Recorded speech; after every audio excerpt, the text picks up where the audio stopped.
What's up, YouTubers? Today we're going to talk about the Chavez Ultramar Scapegoat Street, designed by Ramon Chaves himself.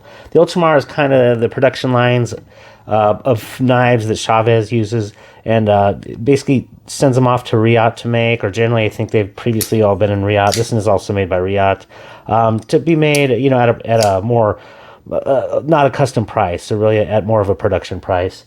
This particular knife price is not as built, but the standard one, this is the full tie, price is at $335.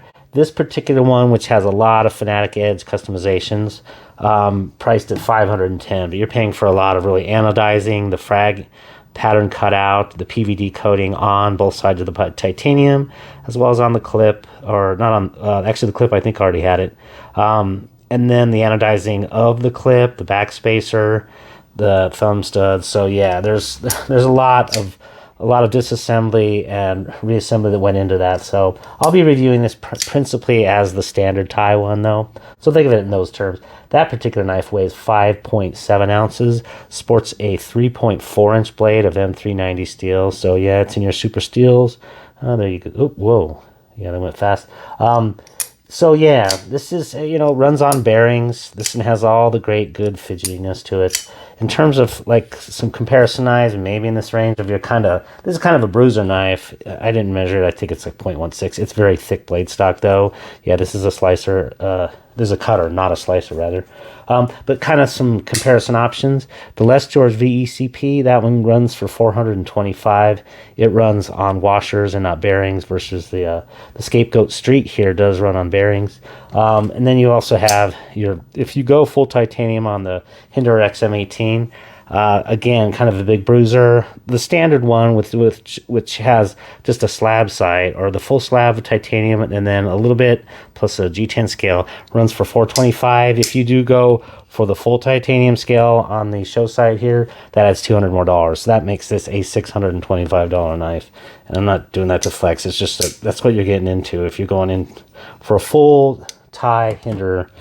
Let's jump right into this one. Oh, actually, no, sorry, I kind of forgot about one. Let me go grab it. Actually, the primary one that I compare it to is I previously had the Ultramar 229 Redención, and that one had a 3.65 inch blade, weighed like 6.6 ounces, but again, it's full titanium. So that was kind of my reference. One of the things that you can see right away is it has that, I'll go and pull these guys up. It has that famous clip. One of the cool things that they provide now is actually a quote-unquote non-threatening clip. Where do I have mine? I don't know where it's at, but it's basically just a kind of very vanilla base clip that goes on this, and they do provide that. So you can actually swap that out yourself. And actually, I'll kind of tell one of the cons because of that, though, because they wanted to make it basically easily user serviceable without having to take the knife apart, is instead of on these models that don't have that, you don't have the screws that go in, it actually gets screwed in from the other side. This particular model has these, these screws that hold the clip on, so it's obviously easier to service from there. For me, that was actually kind of one of the cons on this knife, is just because, I don't know, it looks like two big pimples or something on there. So that knife will actually be coming back in here for a few views. Yeah, so let's jump into the pros and the cons of this thing. This has great Riot fit and finish. Everything about it, the chamfering, the symmetry, the production quality, where all the edges meet, everything's essentially perfect for the most part. What I really liked about this model, specifically also, is that it provides a full finger choil. So I actually kind of I don't mind sacrificing a little bit of blade length, because I'm not going, necessarily through much more than this is, I think, about 3 inches of usable blade. And I don't mind forsaking some of that to actually be able to get right up onto that edge kind of safely. Medium-large hands/fingers, you may want to knock that down just the slightest bit there, because you could, if you going fast, you could run into that. But for me, definitely that was a strength. On the Ultramar, again, the 229, no full finger choil there. So that for me was one of the great strengths of this knife. The sounds of this thing, I'll see if I can get some of it, but I'll try one more time. You may not be able to hear it so well, but actually on the deployment it has a ting, and then on the retraction it also has a click. So it has just a very teeny thing. And I was like, well, what is causing that sound? On the return, I know what it is. So there are actually kind of two stop pins in there. There's the principal stop pin, that one right there. And that's the one that will hit on the back of the tang and stop it. But on the retraction back, you'll notice the choil has a second stop pin, that one right there. So not only do you have that upper pin hit, but you have that one kind of in the middle of the knife hit as well. So that's what kind of adds to that ting. Very nice, actually. The sounds of this one definitely goes into the great sounding knives out there. Well done action, obviously. You know, you can backside Spidey flick it. Works great left-handed, so there's really no problems. Not on the Spidey flick, of course, because when you type to frame lock, really can't really get in there because you're going to be putting some pressure on that for the left-handed. So kind of bad for the left-handers. The replaceable clip for the subtle carry, I think, is a positive. And sorry, I don't have that with me.